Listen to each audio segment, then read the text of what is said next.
Okay, sir. Can you see it? Absolutely, sir. Oh, and it's on slideshow now. Not yet on slideshow, but we can Okay. see it. Let me reshare them.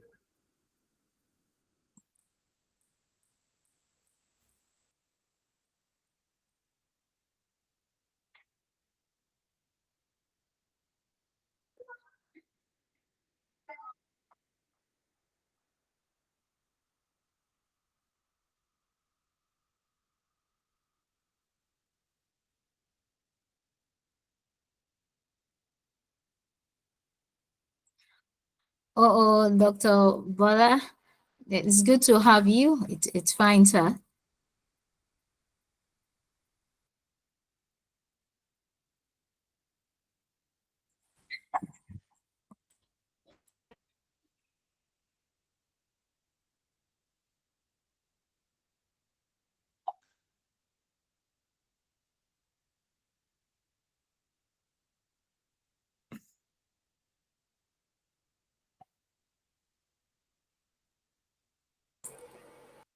We are also happy to have one of our own um, um, transforming the logistic area in our midst. Mr. Anu, welcome so much. We appreciate you. Thank you for joining us today.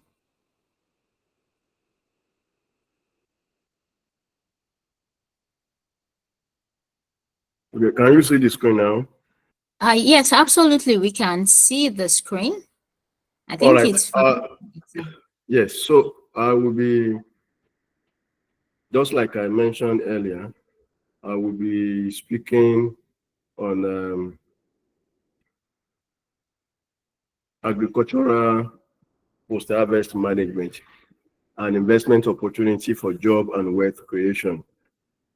And I'll be dealing with some of these I outline: job, wealth creation, agriculture, categories of food crop and the likes, until I roll up to conclusion. I hope the slide is moving.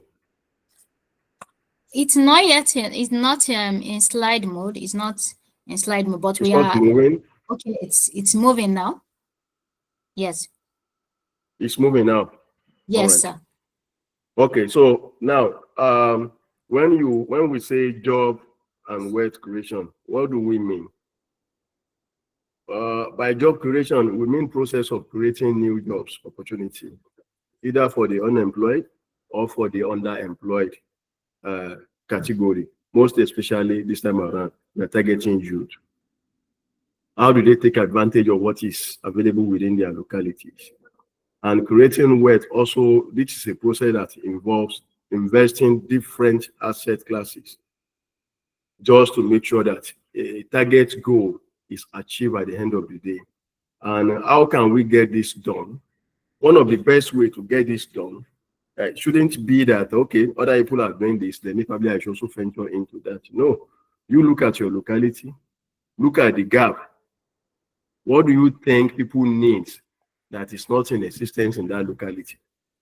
What do you think you can bring on board that is not in existence or people don't appreciate yet?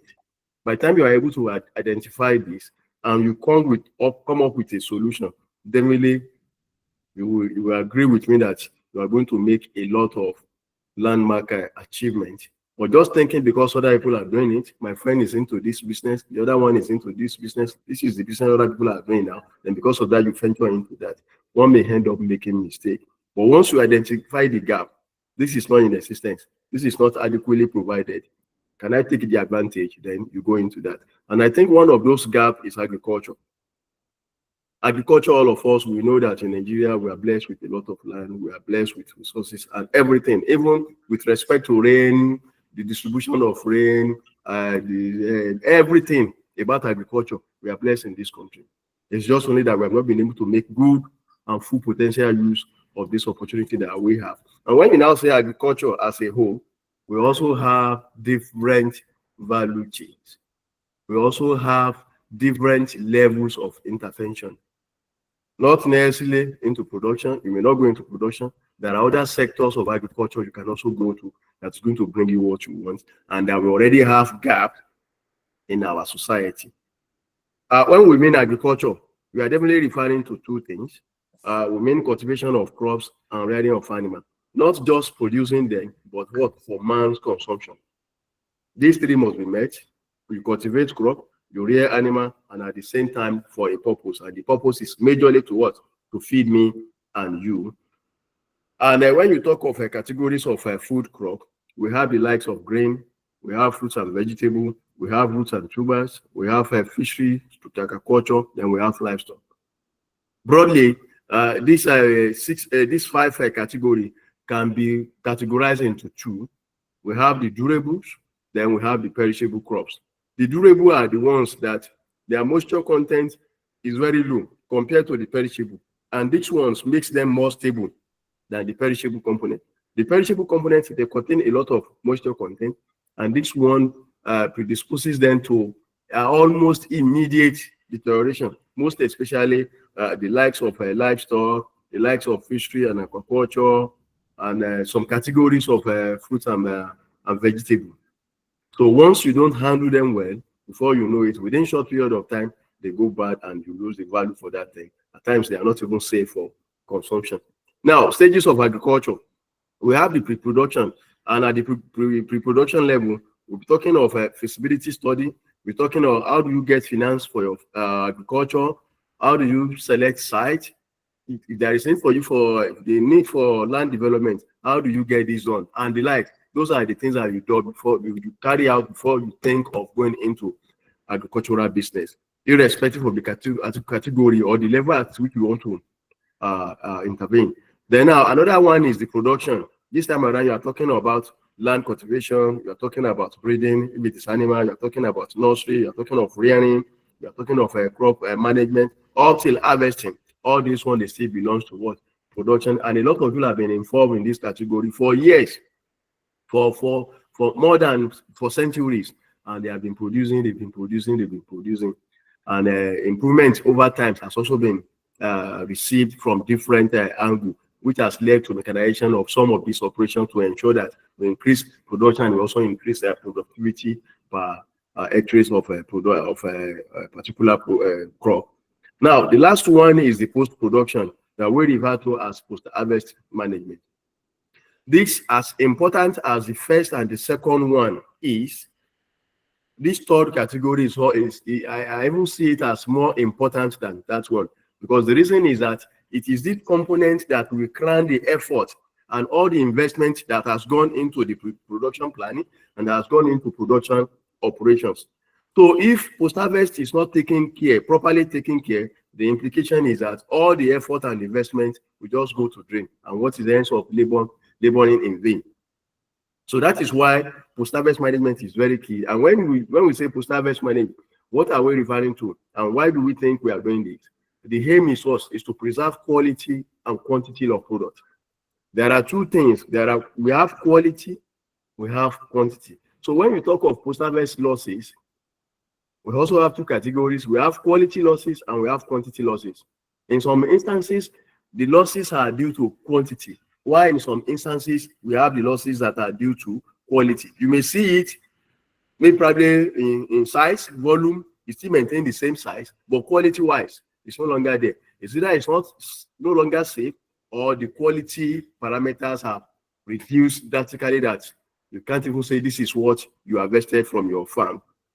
And when you do this, you do it to get something done, to get the product done in the right form, that is making the product available in the right form, make it available at the right place, at the right time, and at the right price. And that is why we have access to the tomato and cowpea that is majorly produced from far north.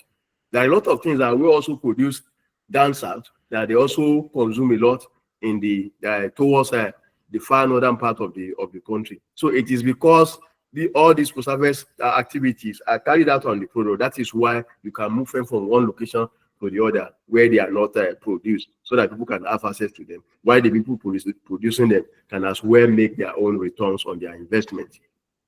Now, why do we carry out this post-harvest management? Now, the first thing is that we need to prolong the shelf life of this farm produce. Because if you don't prolong the shelf life, then it shows that the nation will be food insecure. If you look at it now, if not because recently now new beans is just coming out, the last production that we had in this country was around was harvested around December, January this year. Now look at it, about 8 months ago, and we still have access to beans all over the country. In fact, the price keep dropping because we have a lot in circulation. A lot of people bought during the production season and they store it, and they are bringing it out bit by bit. And that one has also led to another point, that when you store, storage is different from ordering produce. When you store, it allows and it helps the society to stabilize the price of such commodity. And that is what is happening now. If we remember in 2023 stroke 2024, the price of beans went up as high as a bag, as high as 180,000-200,000 naira per bag. But thereafter, a lot of people say, oh no, this is good business. Let me buy this, let me store this. Because of that, a lot of people also went into production. And we have a lot of people stored, a lot of people are also selling as they are harvesting. And before you know it, the price crashed. In fact, more than 50%, because a bag of beans now is less than 100,000 naira, far less. The same thing is applicable to other grains, sorghum, maize, and the likes. These are part of the benefit of carrying out appropriate post-harvest management on our produce. Then also to present the produce in the form that is acceptable to consumers. By the time you add value to them, you are making such produce available in a form that the people that will consume it will appreciate better than what it used to be. And another one is that it makes them available all year round, meaning that at any point in time, if you want to eat this, you can get it. At any point in time, if you want to eat this, you can get it. And those are the benefits. Now, as good as these activities are, we discover that we have a lot of factors that do militate against these activities if they are not properly done. And one of them is that we have some biological agents. And if care is not taken, this one can even take effect right from the field. Because you discover that when you harvest some crop, they come up with feed infestation. And if you transfer that infestation into your store, the implication is that they will continue to feed more on the product. Before you know it, the whole thing will be gone, and you have nothing left in your store. Another one is if you are harvesting, if you don't follow the actual principle of harvesting crop, maybe with respect to time, with respect to techniques that you're supposed to use, with respect to harvesting method that you're supposed to use, with respect to tools, you end up damaging the crop. Take for instance now, you want to harvest yam, and you are just using probably ordinary hand to remove it, or you are just digging anyhow without even caring what's the kind of damage that the tool you are using can cause to the yam. And yam is a perishable crop. Once there is bruises on the skin, before you know it, microbes will feed on it and deterioration will set in. Within short period, that thing is lost. Another one is also about the environmental factor that we refer to as the physical factor. These environmental factors here in Nigeria, if you look at it, we are prone to high temperature, and we are also prone to high humidity at times. And these two are very key in post-harvest management of agricultural produce. So in some cases, you need to bring one up, take one up, bring the other one down. In some cases, the one you brought up initially, you bring it down, you take the other one, depending on the type of crop you are working on, so that they can sustain and maintain their quality during the storage operation. Another one is transportation. This is very bad in this country. We use all sorts of means of transportation to transport our goods, not even minding the damage we are causing to the crop. In the next slide, we see example of such. Then storage at times, when the storage facility is not good, when you don't allow the crop itself to reach safe moisture content before you keep in the storage, when the storage facility is prone to maybe probably insect or rodent attack and all sorts of things, you know that you're not going to get what you are expected to get from it. Then processing too, when you are doing the processing and you didn't do it rightly.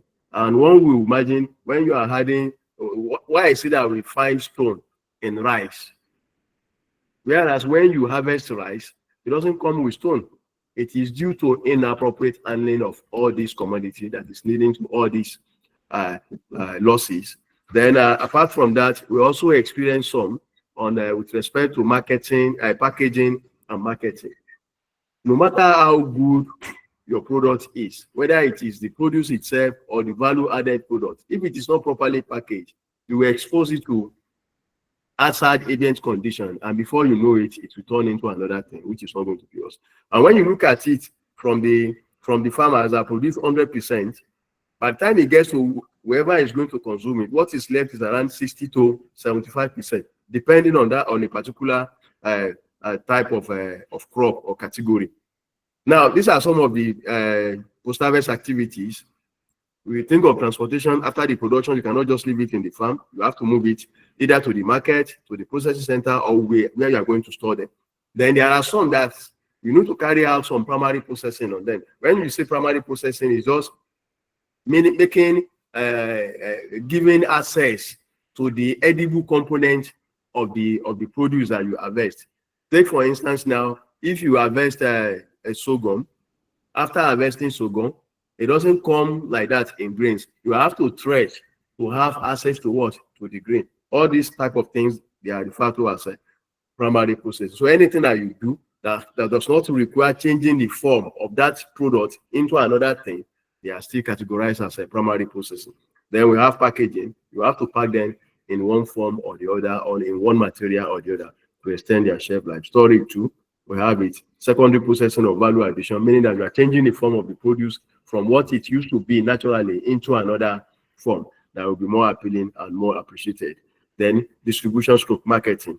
After, whether you add value or you don't add value, definitely you have to market, because the people that produce, they cannot finish what they produce, and the people that are not producing, they also need food to eat. So definitely product and money must exchange. And these are some of the bad, these are some of the gaps in which we can key into to make investment. These are bad means of transporting most of our perishable crop in this country. You see a bike man putting two baskets. Look at people. These are pepper loaded in bags, in baskets, then heap of plantain. So can you imagine the kind of heat that will be generated on the floor of that diner that is conveying this product? Look at a tanker with a lot of basket of tomato coming from Kano or Kaduna axis to Mile 12 in Lagos. What do you think will happen to the tomato before it gets to that? If they are under 2 or 3 days movement. The same thing goes for yam. See people standing on yam, all in the name of that they are loading the vehicle. So all these kind of transportation system, they are very bad, and they are causing a lot of issue and contributing to post-harvest losses in this country, and of which we need to check them.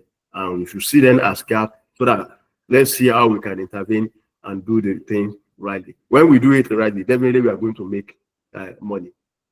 Before now at Mile 12, majorly what they use to transport is the raffia basket. But now in the recent time now, they started adopting this plastic crate because they see the importance.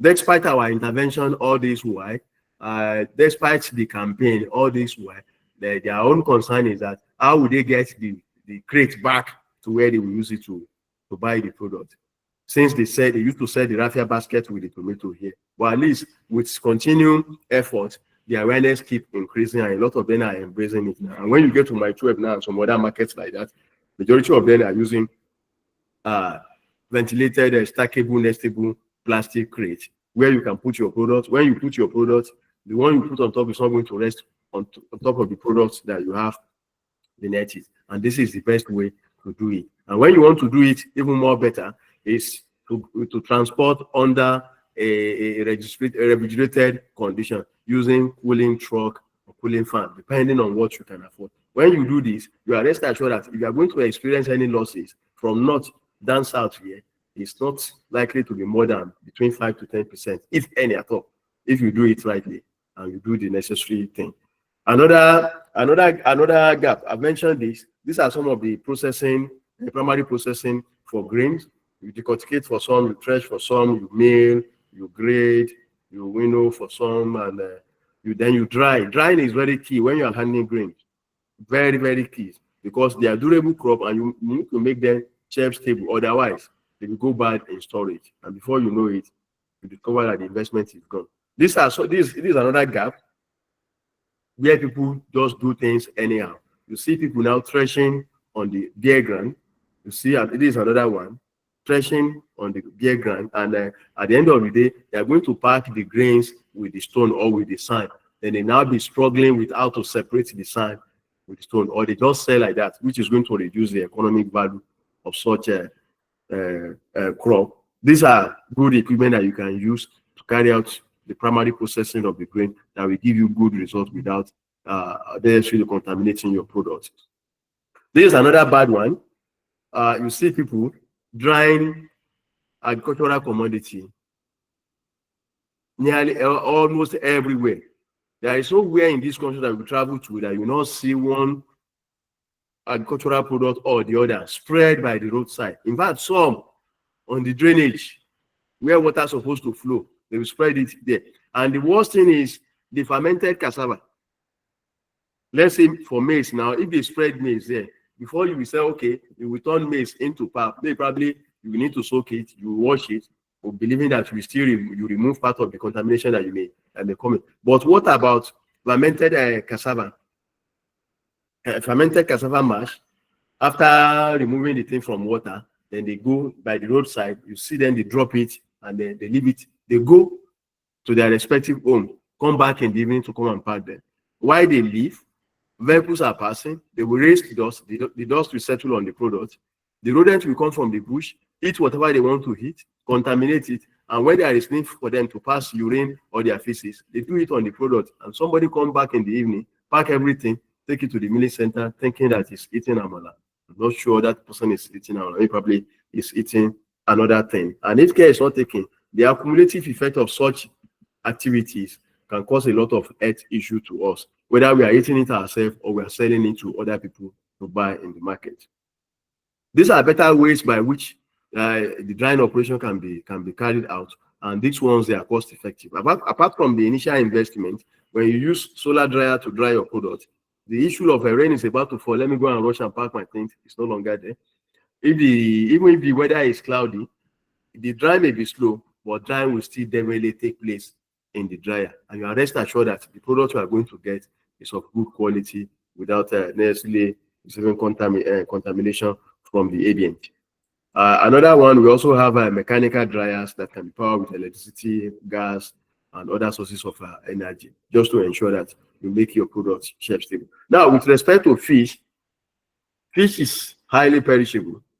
Immediately fish leaves water, if care is not taken, deterioration sets in, and that is why it needs to be handled. And the traditional method of doing that is that you see some people, they just keep it inside there, they look for cloth, put the fresh fish there, and they continue to hawk. Some of them that has better idea, some of them had ice block, but for some, what they do is they just leave it on open tray, or they even hang it by the roadside after catching the fish in the river, then just trying to advertise to the people that are passing. That advertisement may last for 2-3 hours, and a driver that is also traveling another additional 3 to 4 hours journey will stop, thinking that it's cheap, buy, put in his before he gets to the station where that thing will be processed, you discover that the fish has turned into another thing. But some of them don't know. They still go ahead and eat such. And all these things has a lot of health implication on our body. Now, over the years, the industry has been able to come up and provide solution to this issue by development of what we refer to as ice fix box. This box, you can see it as it is. You put your fish, then you put your ice block. This can last for 48 hours, and you are rest assured that the quality will still be maintained. And you can use it as retail box, you can use it as transportation box, and at the same time, you can use it for temporary storage of a fish that is harvested. Now, adding value to fish. This is another issue. In Yoruba land, we refer to dry fish as it's either eja gbigbe, or some people call it eja dudu.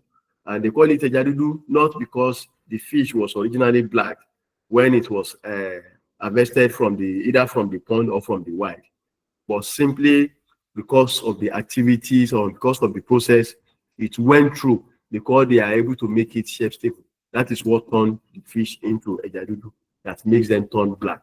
And that black thing that we see on their body, on the skin, is an indication that there is deposit of what we refer to as polycyclic aromatic hydrocarbon content.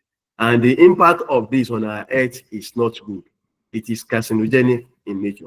So if you now take more than what is required, the minimum, the maximum permissible level, the accumulative effect can cause cancer in our system. And that is why we say, okay, fine, let's see how we can improve the traditional smoking method, since that is what we are used to and what our society also encourages, because we don't have the power there to even say we want to do reputation of this, reputation of that.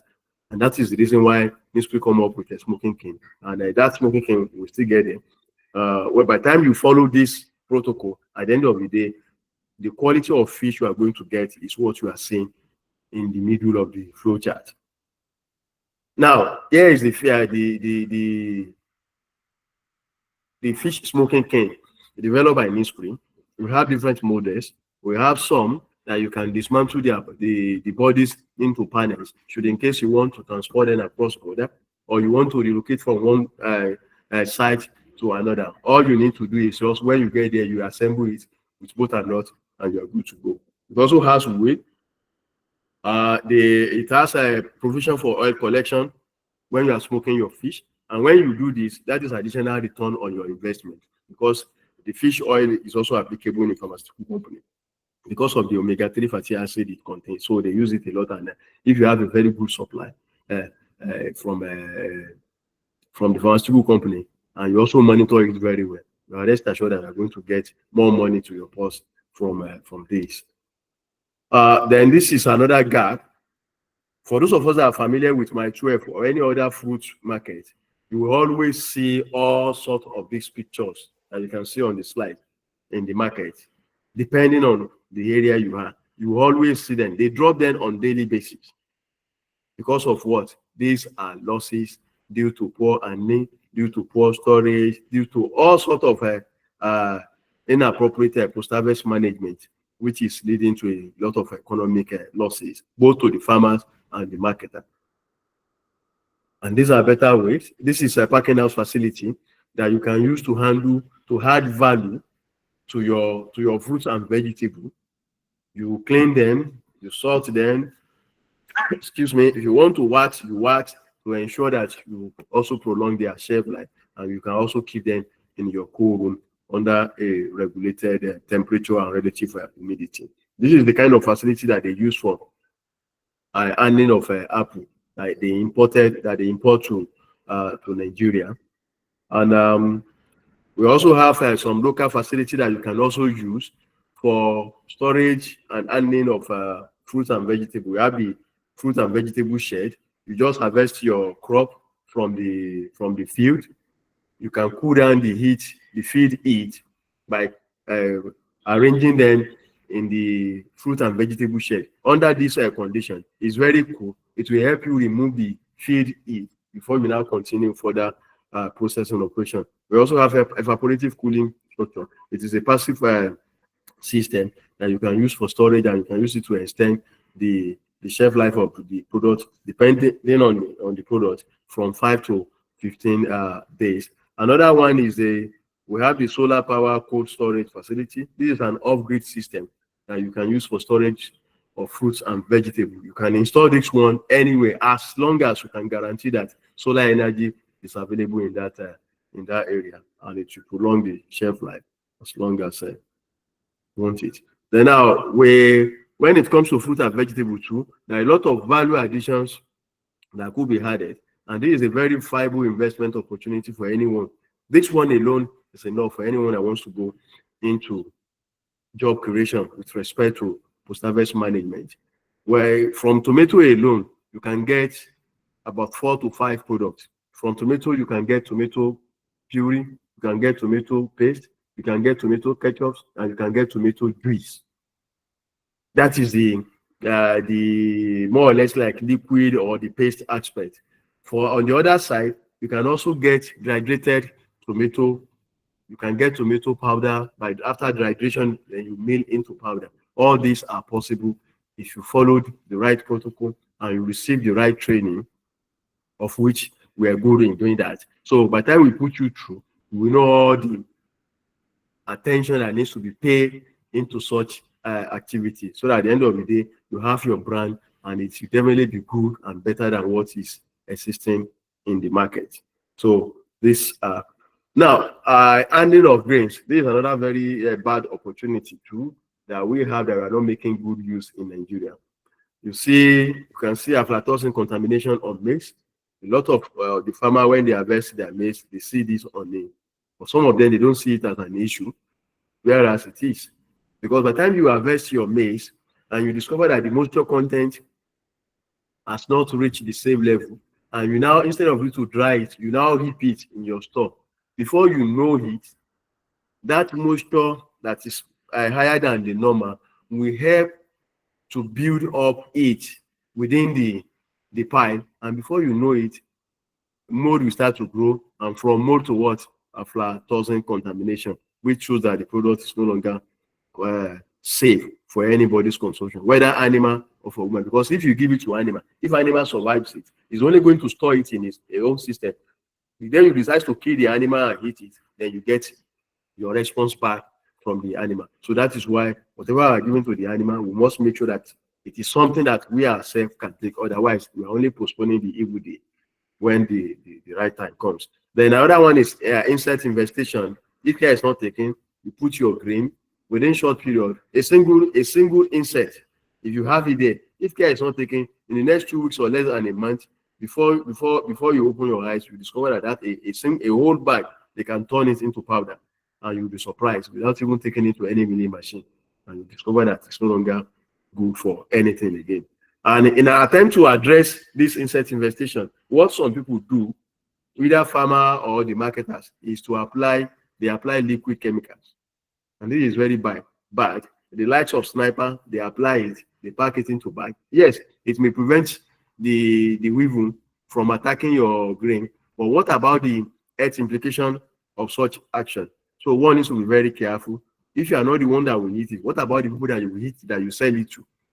So all these kind of things, they are not good, and we should try to desist from it, and we should take opportunity of the gap that we have in that area too, to see where and what we can invest into. Now, you can as well add value to grains to get different products. And part of the products you can get is you can get flavored pap from either your sorghum, maize, millet, or combination of any of them. You can also get bean flour from cowpea, so that you save people the stress of trying to remove the coat from the beans while they are preparing for church or for a salatu on Sunday. All we just need is just take some quantity of the flour, add water. If you want to fry, you put the oil on the fire and you fry whatever you want to fry. And if it is meme, you do the same thing within a short period of time, and you'll be able to meet the service before the even start.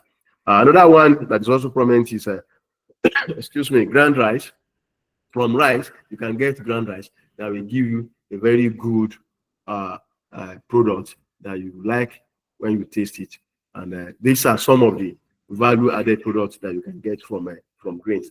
And storage of grain is a very good business too. The only thing is that, agriculture generally, it requires patience a lot. Not that you invest today and you are expecting to get the return, the entire return tomorrow. No. And that is why, because now, take for instance, for somebody that is just going into storage of grain for the first time, now happened between let's say last year and this year, it will be discouraged, because majority of people that bought grain last year for storage so that they can sell this year when the price appreciates a bit and use that one to also crash, then work.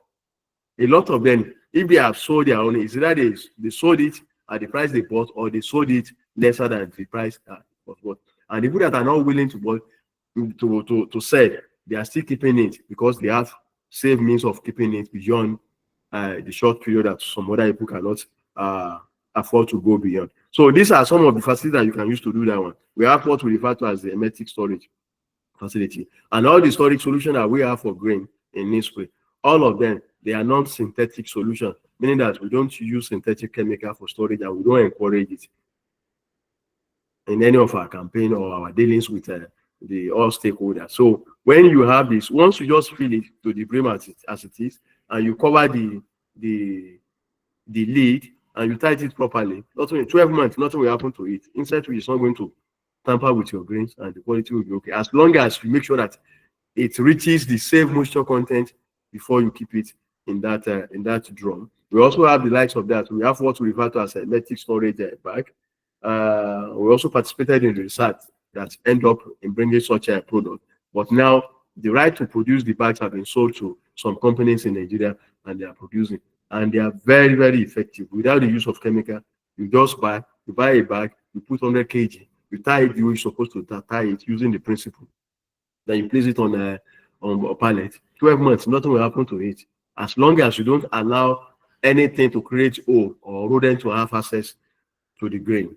They also have silo too, and our inner atmosphere silo is also very good for both small scale, medium scale, and commercial scale level. If you keep your grain, just make sure you keep it safe. Once it is there, you apply the gas. Now rest assured, anytime you want to eat it, you can bring it out. Anytime you are ready to sell, you can bring it out. Another one is what we refer to as spray dust. This one is also an enhanced DE grain protectant. You apply the dust and you keep it in bag. You just place it on pallet. The insect will not move near it, because once they do that one, it's going to affect them. And that is why your mind will be at rest that you are using the right technology to store. And we should also bear in mind that when you are storing this thing, you are storing money, and because of that, all necessary procedures and precautions must be taken. Otherwise, one may end up losing more than what is expected. Now, when you are storing your grain in warehouse, these are some of the things that you are expected to do. You must make sure that you only store grain that is dry, and you must inspect the warehouse before storing the grain. And another thing is that you must clean warehouse and the surrounding regularly, because that is number one approach of integrated pest management is sanitation. If you keep the surrounding of the storage very clean, the insect, the rodent, all sorts of things that can cause attack to your product, they will definitely keep off for a while before you now think of additional measure. But once you have bush very close to your warehouse and you said rodents will not enter, they will.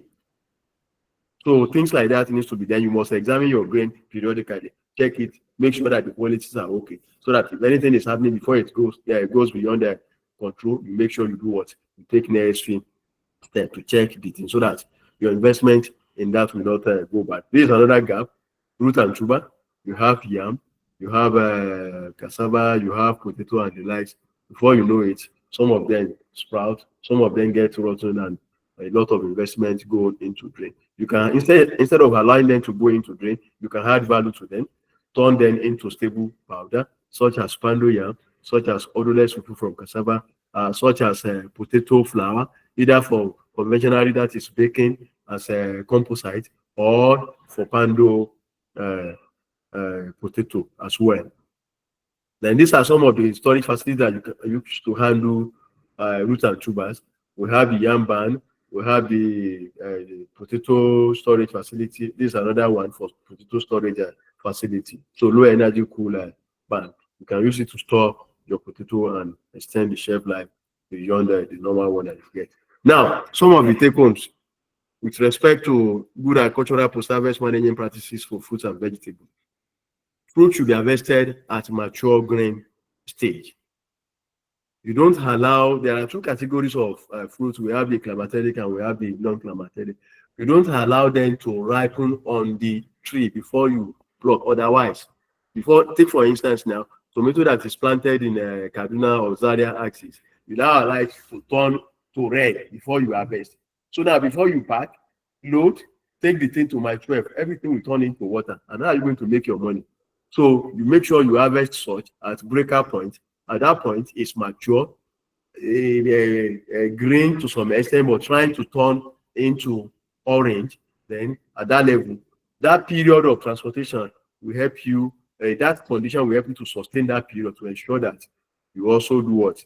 You also preserve the fruit. Then harvesting should be done in the morning or evening.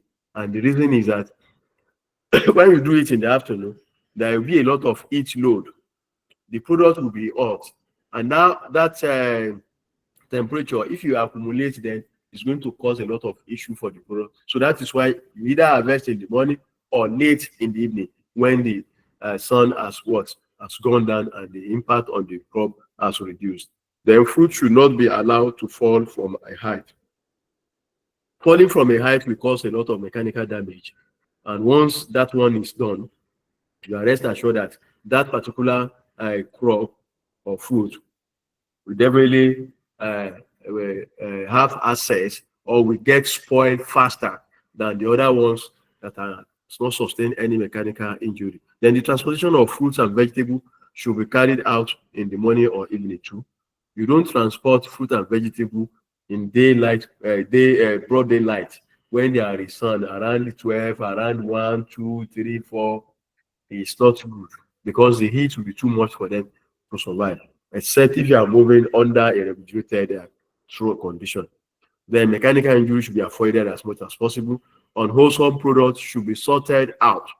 You make sure you separate the unwholesome one from the wholesome one so that you can have value for your investment.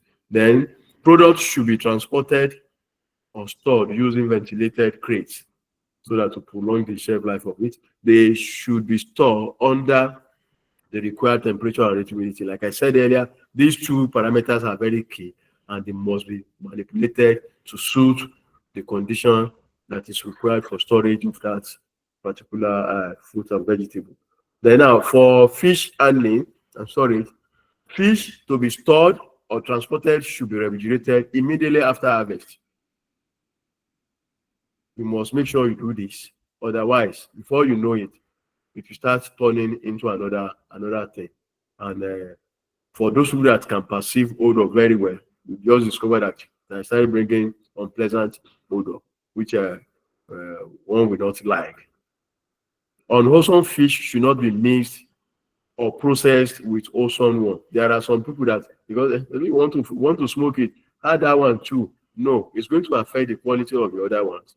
So it's better we just, if you know that that one can still meet some requirements, fine, process them separately and process the one that are good so that at least you can have value for your money so that the unwholesome one will not contaminate the wholesome one and at the end of the day, reduce the economic value of the entire product. Then fish to be smoked or dried should be degutted. You make sure you remove all the intestine, otherwise that is where deterioration sets in. Then it should be dried to save moisture content. Dried products should be cooled before packaging. This is applicable. Any product that you dry or that you raise the temperature in the course of the drying or milling, you must make sure that you cool it before you package it. Otherwise, it's going to trap it in. And what you used to experience in a car that the AC is not functioning and it's moving while rain is falling will definitely happen to that product. There will be condensation on the screen, on the windscreen. Then definitely there will also be condensation in the packaging material. Once there is condensation, that water will drop on the product. And once the moisture content of the product is raised, microbe will start to grow. And before you know it, within short time, the product will go bad in the packaging material. So, and product should be packed in good moisture barrier material. You don't just use any packaging material. You make sure you use the right packaging material. Otherwise, no matter how good the finished product is, if you don't use the right packaging material for it, don't be disappointed that the product will go bad because you have not done the needful. And if you look at it before now, maybe 5 years or 10 years back, you discover that the type of polythene that they use for packaging of bread, it's not the type that they use now. The one they use then, excuse me, the one they use then, once you buy your bread, hardly can it go beyond the second day before you start seeing mold growing on the bread. But the one that they use now, it doesn't allow moisture to penetrate doesn't allow the bread to have access to the ambient condition. And because of that, the shelf life of bread has been extended beyond what it used to be. The same thing is applicable to other products, including fish. You must make sure you use products that can actually create a barrier, most especially something like high density polythene that will not allow moisture. And that is why you see most of some of these foods, processed food that they sell, ready to eat, the likes of biscuits, chin, most of the packaging material they use, they are of high density category. They don't allow moisture to pass through them. Then dried fish, fatty fish should not be exposed to light. There are some fish that naturally they contain a lot of fat. So when you now dry such fish, you must make sure you don't expose them to light. Otherwise, they will react with the light and oxidation will set in. And before you know it, the product will turn rancid. You discover that when you eat it, you are feeling like you are tasting a bad palm oil as a result of the rancidity effect on the product. For root and tuber, mechanical injury should be avoided as much as possible. Harvested cassava roots to be stored should have short stalk left uncut, not that you cut the entire stalk. When you leave a short one on top of it, you still seeing it as if it's still on the field. But the moment you remove that one, it exposes it to a lot of deterioration agents such as microbes. Then soil should be carefully removed from the roots and tuber when you are doing that one to avoid bruises on the skin. Then they should be adequately cured. For some of them that sustain such injury, you make sure you cure them. Allow fresh air to cure them. A sort of healing on the skin to a sort of regenerate another skin so that at least deterioration will not start from that. Then unwholesome one should be separated from the wholesome one. Required storage temperature, relative humidity, and aeration should be maintained if you want to extend the shelf life of your root and tuber crops. For grain should be properly dried to save moisture content, depending on the specific grain. Some are 12%, some 13%, some they are as high as 14%, but they should not go beyond that. Once they are more than that, they are bound to lose their quality. Products with high moisture content should not be heaped. Just harvested maize, the moisture content is as high as 20, 18, and you heap them. It's not good. It's going to cause a lot of losses, and no farmer or no marketer will be interested in that one because it's going to turn into a lot of economic loss. Then the drying temperature should not exceed 60 because the essence of taking grain is because of the nutritional value that they have. So the moment it exceeds this temperature, the implication is that such nutrients will continue to do what? Will continue to reduce, and until you are just eating something in the likes of just eating probably just ordinary chaff, which is not good for anybody. Then grain should be properly cleaned before you store them, because when you don't do that one, you are giving room for insect infestation. Then transportation of grain should be under cover. When you are transporting grain, you don't just leave the truck open like that. Nobody can say anything. Not even this era of climate change, that rain can just start to fall or to drop at any time that you didn't even prepare for. You must make sure it is covered. Once it is covered, whether rain is falling or not, you are rest assured that the product is secure. The transportation of grain should be okay. Storage facility should be adequately cleaned and disinfected before and after use. Before you use, you make sure you clean. After use, you also clean the remnants so that it should not be a breeding place for insects. Then the storage environment should be kept clean during storage. You don't leave the surrounding bushy. And the use of is also the use of synthetic chemical should be the last option. When you have tried all possible means and you now discover that you can't arrest this situation before you. And when you do that one, there are categories that you can do, not application of liquid chemical to grains. No, it's not acceptable anywhere. Because even if you allow it to last, what about the residual effect on the grain? And people will consume it. So it's not good for our health. The accumulative effect is also detrimental to man's health. For grain, just like I mentioned, sanitation is very key. You take care of loading when you are doing that one. If there is need for you to aerate in conventional silo, you do that one. Then you do monitoring by sampling to be sure that the quality of what you store is what is still in the silo or warehouse, so that you can have that. So in conclusion, to reap the benefits of effort put into production of food, post-harvest management must be given the deserved priority. All post-harvest activities of each crop must be rightly and timely carried out to guarantee quality and safe food, as well as huge return on investment. The functional post-harvest management will reduce food losses, which is our mandate, encourage farmers to produce more, and guarantee all season availability of food. You can do this all together as a stakeholder. An investment in agricultural post-harvest management is something that is worth doing. If you do it, you are rest assured that you are going to make your money back. Just make sure you do it rightly. Then finally, post-harvest management has all it takes to create wealth and to create job for the teeming youth in our society. And before I call it a day, if you need training on any of these things I've mentioned, I want to tell you that we have what all it takes. We have the expertise, we have the resources to deliver the training as you want it. Even if you want it on a special request, we are there for you. We put you through, and we still give you after training support with respect to. And as the founder rightly said during our comment, that the institute has been supporting her for long, and we continue to do that one, and we continue to do more to more people as long as they are also working in line with our mandate.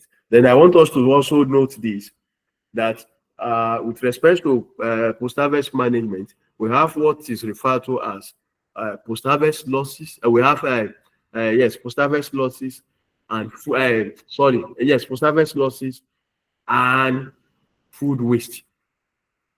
They are not the same thing. The losses, the post-harvest losses occur immediately after harvesting, before it gets to the man that will consume it. So any losses that is recorded within that range is referred to as post-harvest losses, because they are due to inappropriate post-harvest management. But the moment the food is good and it is served to the man to consume it, whether you are at home or you are in a party and they give you, then you are now doing a kind of you want to film to show that you are a high-class lady or guy. They serve you, you eat part of it, you leave the remaining one.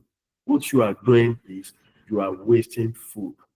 And we should think properly that some people are looking for that food they cannot get.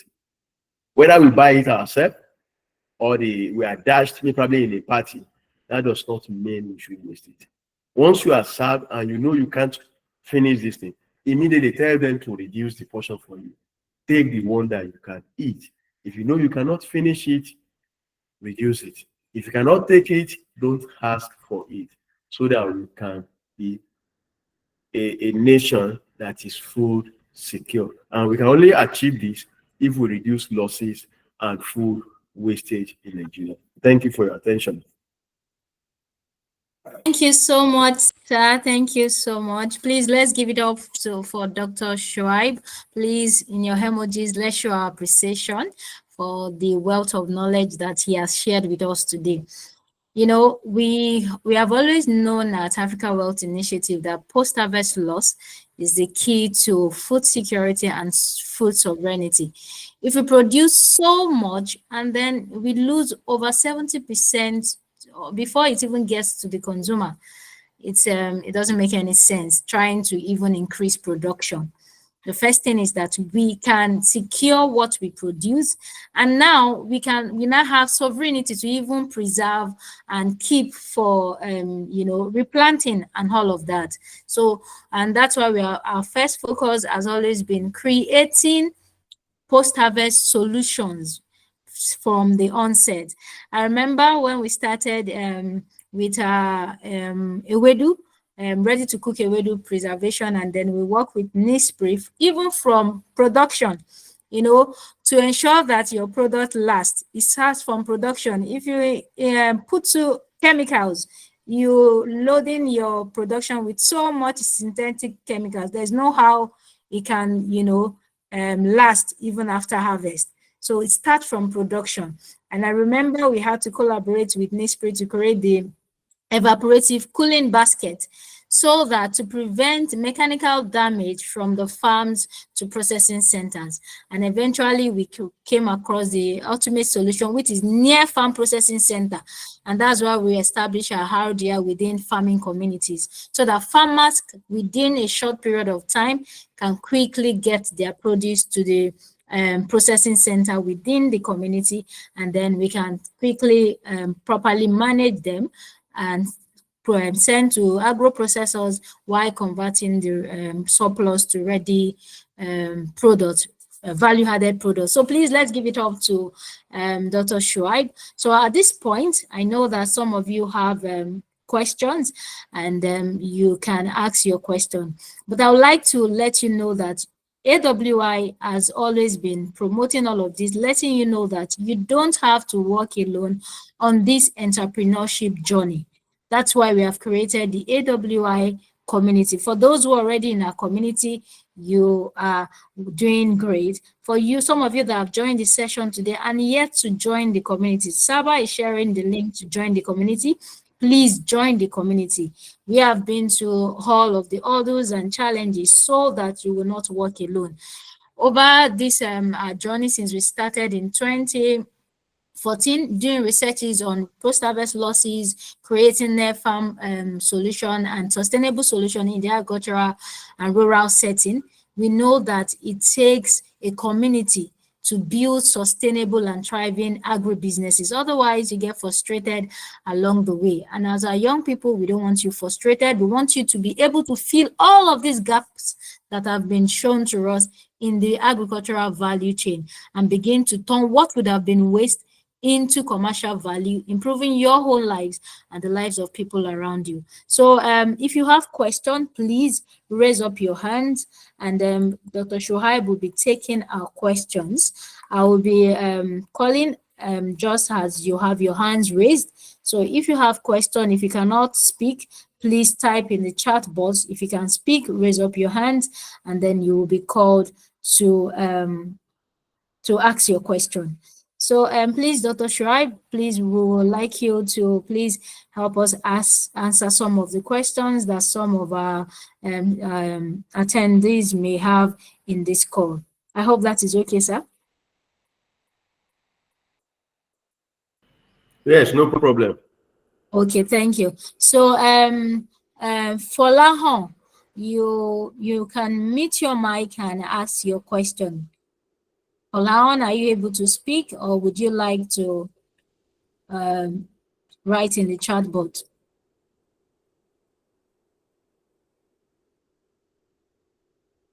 Okay, for Lawan, I'll move on to Dauda Hussein. Are you able to speak? You can unmute your mic and then ask your question.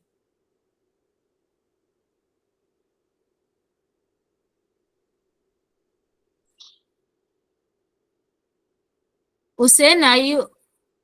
Husseina Dauda, are you on the call? Okay, so I'll move on to Ucha.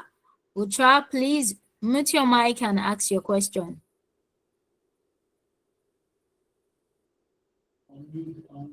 Unmute your mic, rather, sorry. Unmute your mic and ask your question. All right. Good morning, Ma. Good morning, everybody. Good morning. Go ahead. Thank you, Doctor, for the expository lecture today. It's very insightful and I've gained a lot. Thank you so much, sir, and for what all that NISPRI is doing. Sir, my question is, I don't know if I can be heard. Can be heard, right? Yes. Yes, I'm hearing Ucha, you. we Go can hear ahead. you. Thank you. Okay, my question is concerning research that NISPRI is doing. I don't know if this is involved in any research concerning the use of organic methods for preserving stored products, like the use of neem leaves, dead leaves to preserve grain, tuber, fruits, and vegetable. I don't know if there's any research ongoing like this. So thank you, sir. Thank you, Utra, for your question. Dr. Shrai, please. Yes, thank you for that question. If you could recall, I mentioned it during the presentation that majority of the solutions that we have that are storage solutions, the majority of them, they are non-synthetic solutions to storage of agricultural products. So which shows that they are in compliance with organic storage.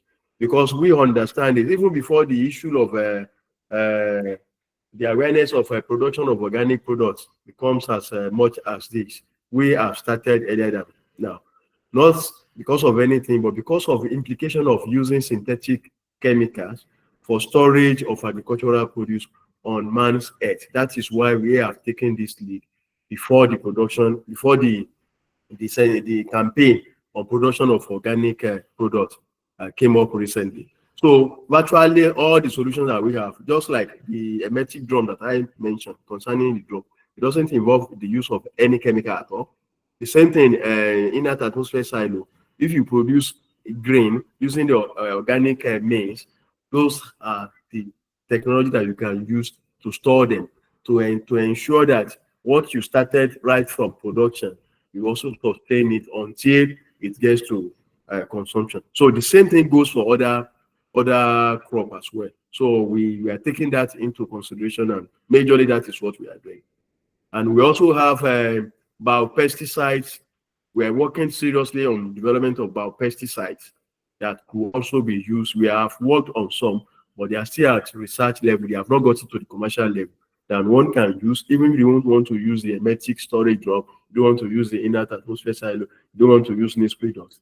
There are other alternatives that we're also working on that they are pesticide, not a synthetic pesticide for storage of agricultural produce. Thank you. Thank you very much, sir, for that resounding response and answer to that question. Yes, we have focused on organic and sustainable way of ensuring that our food are preserved. So there's a lot of research going on, and like we said in the community, we also ensure that when there are such opportunities for training, we bring them to you. Some of our partners reach out to us and say that there's a training going on post-harvest losses. As a member of the community, we reach out to you and organize this and ensure that you implement, because that is one of the major thing in all of this. It's not enough acquiring so much knowledge and not implementing. So we want our young people to learn all of this, implement, become empower themselves and also others around them. Thank you. Thank you so much for your response, sir. And thank you, Utra, for that question. So I'll go over to Christopher. Christopher Onileowo, please, can you unmute your mic and ask your question? Christopher. Okay, good morning. Good morning, Christopher. Please go ahead with your question. Thank you very much. I joined it actually, so I think I must have missed some important part of this summit. But however, the little I joined, I would like to ask, because at the part I joined, we were talking about preservation and storage and all. And if I'm to build on the example you made, this is a way to now. Is there any required capital if by any means we want to commercialize this fully? You understand? So I don't know if there can be a quick recap of this. I don't know, because I think I must have missed a very important part of this meeting. Okay, Onileowo, yes, there are all of this procedure. You can commercialize any aspect of the value chain. What you need to do is join the community. We will guide you on different aspects. We have a custom solution for each member of the community. Let's know where your focus is. Let's know what solution you're trying to commercialize or where you're interested, and we will guide you accordingly. every part of the value chain, of the agricultural value chain, is money making. Even for only those who are in whether distribution and marketing, every aspect of it can be commercialized. So does that help you, Oniliowo? Yes, I'm in the community already. Okay, so you can direct your questions on how you can book a session, and then we'll guide you accordingly. Thank That's you. fine. Thank you. So, okay, I think that will be all for questions. Saba, is there any question in the chat? Yes, ma'am. Okay, please go ahead and read. Thank you. Yes, yes, ma'am. Some people requested if the slide is going to be available after the section. So I would like to confirm that. Yes, it will. It will be made available to her, so she will send it to your group. Yes, and the session is also recorded. You will get the link to you get the replay link. Thank you. So any other questions, Saba? No, not at all. Okay, so thank you so much, Dr. Shuaib, I think for somebody is still asking for land, still raising his hands or so. I don't know if he has anything to say. speak. So Akin Akin Folahan. Folahan, can you speak, or can you type your message in the chat if you cannot ask your question? If you can't speak at the moment. Okay, that may be a mistake because he has been called earlier, or he's having a challenge. But we will ensure to direct all questions questions that will be getting to you, sir, as we get them. So if you have more questions, ensure that you ask in the community, reach out to us. That's why we have created this community. We are committed to everybody's growth. We are committed to ensuring that you become, you create resilient and thriving agro-businesses. We are ensuring that you are not frustrated in this, your entrepreneurship journey. So I will yield the mic to my colleague, Saba, to give some announcement before we call it a day. So over to you, Saba. All right. Thank you so much, Ma. Thank you, Mr. Oyewole, and thank you to everyone who has stayed through to the end of the section. So we usually have sections every Wednesday by 10 a.m. And every Saturdays too, we have sections by 6:30 p.m. And so this Saturday, I want everyone to be present. There's going to be another section by 6:30. So please do well to be a part of it. And also we have our core 2, the pre-startup school, starting up this month, September 29th. So please do well. If you're yet to join the cohort, please do well to be a part of it. So I think that will be all. Over to you, Ma, in case if there's any other question, any other announcement. Yeah, thank you very much. Like in this community, every Wednesdays and Saturdays, we have a virtual meeting bringing to you experts in different value of the agricultural sector. This Saturday, ensure that you don't miss it. Dr. Shuai, please, can you stop sharing your screen? Let me just share the guest speaker that will be coming all the way from Ghana this Saturday. She's an authority in the African cocoa and chocolate value chain. She'll be joining us this weekend. So let me see if I can share. Thank you, sir.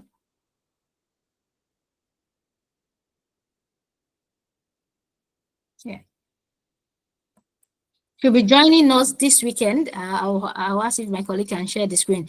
So she'll be joining us this weekend on Saturday and speaking on the cocoa and chocolate value chain in Africa. You don't want to miss it for anything. So ensure to join. The presentation, the invite will be sent even from today. So clear your calendar, prepare your devices, and ensure that you are ready for the Saturday session. And as we always say to you, it takes a community to build a thriving business. You don't have to work alone.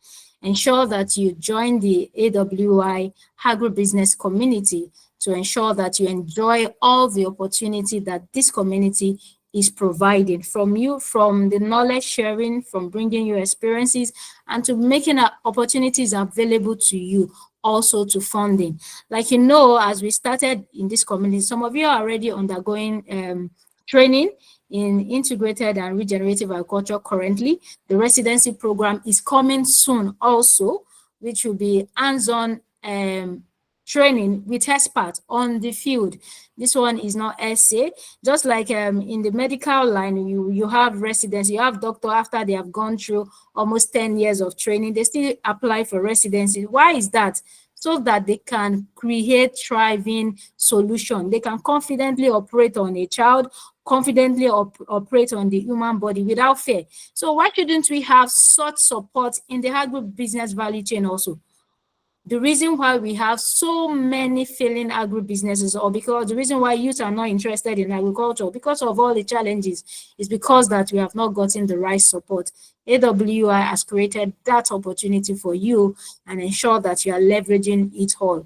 Don't be left behind in this journey. So thank you very much, everyone, for joining. Thank you, Dr. Shoaib, for being with us today. And then I see Oloko Victoria stands up. Victoria, you want to say something? Can you unmute or can you type in the chat? We want to ensure that nobody is left behind. Okay, so if Victoria cannot speak, maybe probably she will share with us within the community, and then we'll be able to guide her accordingly. Thank you again, Dr. Shoaib. Thank you, everyone, for joining the session today. So let's keep the communication going in the community. Ask your questions, present, come forward. Okay, so Victoria, good to know that you already got your answer. We're happy that you were able to get the answers to your question. So be part of this community. Don't be left behind. Engage, communicate, collaborate, share. That is why we have created the community. So good to have you all, and then we look forward to seeing you in the next session. Thank you again, Dr. Shoaib. Let us give it up for Dr. Shoaib again for sharing with us today. Thank you so much, sir. And thank you so much, everyone. See you again on Saturday, and keep the engagement going in the community. Bye for now, everyone. Bye. Some people are just joining. I think you're already late, so you can keep conversation going in the community. Thank you for joining. Thank you for being with us today. Thank you, everyone. Bye for now. Bye. Bye.